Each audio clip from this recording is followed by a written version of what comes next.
मीना झूठ बोल रही है। क्या इतने सालों के संबंध के बाद भी तुम्हें मुझ पर भरोसा नहीं है? क्या मैं एक नौकरानी को गलत नज़र से देखूंगा, उसे गलत इरादे से छूऊंगा? तुमने भरोसा कैसे कर लिया? पूनम, मुझे नहीं लगता था कि तुम्हें मेरे ऊपर यकीन नहीं होगा। सोहन अपनी बातों को बेहतर तरीके से रख रहा था पूनम के सामने, लेकिन पूनम की नज़र रसोई घर में सहमी सी खड़ी मीना पर टिकी थी। वह उसके चेहरे को पढ़ने की कोशिश कर रही थी। मीना 5 सालों से उसके यहाँ काम कर रही थी। वह बहुत ईमानदार और कर्तव्यशील महिला है। 2 बच्चों की माँ मीना के पति हमेशा बीमार रहते हैं। अपने बच्चों और अपने परिवार का पेट भरने के लिए मीना पूनम के घर के अलावा भी कुछ घरों में काम करती है।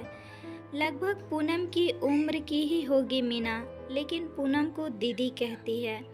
पूनम अपने सारे सीक्रेट, सारी बातें भी मीना से शेयर करती है। उसे मीना के रूप में एक दोस्त मिल गई थी। पूनम को मीना पर पूर्ण भरोसा है। तो वहीं पूनम के शादी के 10 साल हो चुके हैं। 10 सालों से सोहन के साथ पूनम का संबंध है। थोड़ी बहुत नोक-झोंक और घरेलू लड़ाई के अलावा सोहन से ज़्यादा कोई लड़ाई पूनम की कभी नहीं हुई है।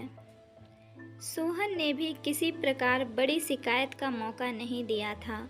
पूनम को पैर में हमेशा दर्द रहता है। वह पार्ट टाइम कुछ काम भी करती है, तो उसे कामवाली रखने की ज़रूरत पड़ गई।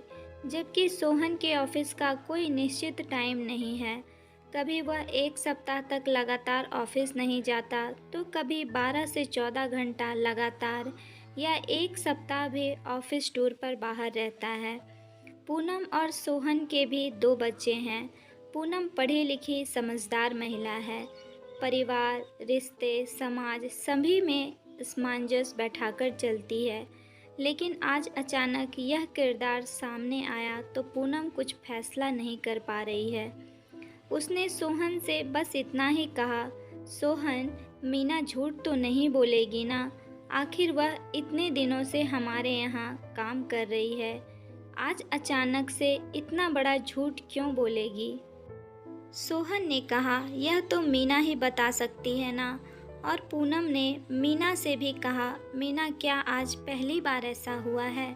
नहीं दीदी, साहब की नज़र मुझ पर पहले से ही गलत लगती थी, पर आपका विश्वास और मेरी अपनी काम की ज़रूरत ने मुझे ज़्यादा कुछ बोलने से रोक दिया।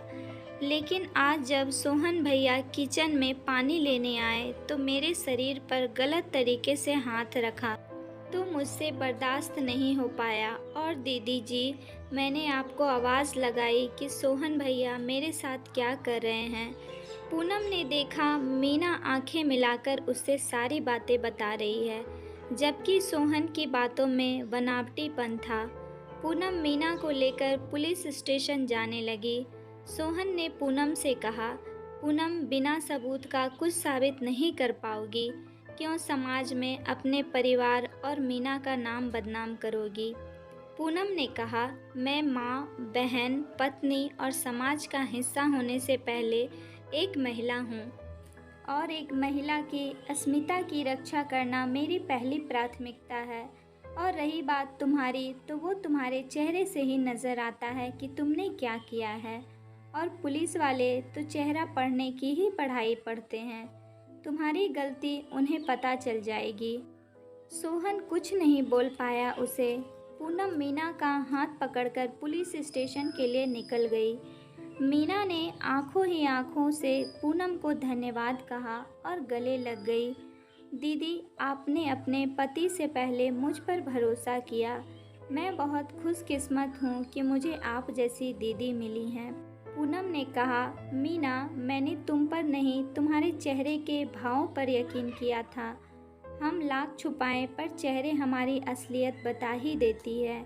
यह बात भी सच है, मैंने सोहन पर यकीन किया था, लेकिन आज मैंने उसका चेहरा पढ़ा। वह अपनी गलतियां छुपाने की कोशिश कर रहा था और तुम अपनी सच्चाई बताने की। आज पूनम भी खुश थी कि वह सच का साथ दे रही थी। उसके चेहरे पर आत्मविश्वास साफ झलक रहा था। तो दोस्तों, इस कहानी के बारे में आप लोगों की क्या राय है? क्या पूनम ने सही किया या गलत? उसे पति पर विश्वास करना चाहिए या फिर मीना पर? आप अपनी राय कमेंट में ज़रूर बताएं। कहानी सुनने के लिए आप लोगों का बहुत बहुत धन्यवाद।